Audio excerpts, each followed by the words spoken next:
रंगपंचमी 8 मार्च. आपल्या राशीप्रमाणे कोणता रंग आपले भाग्य उजळेल? मेष, पिवळ्या रंगाने साजरी केली की समृद्धी येईल. वृषभ, निळा रंग समृद्धी आणेल. मिथुन, हिरवा रंग.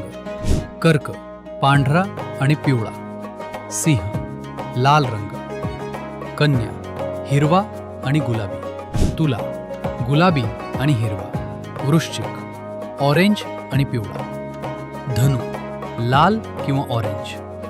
मकर, गुलाबी. कुंभ, गुलाबी आणि हिरवा.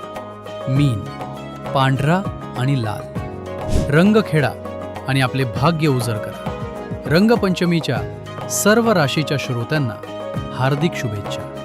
श्री सुहास जोशी ज्योतिष यांच्या रंजक माहितीसाठी आजच चॅनल तथास्तु ॲस्ट्रो अँड वास्तूला सबस्क्राईब करा, लाईक करा, कमेंट करा आणि शेअर करा.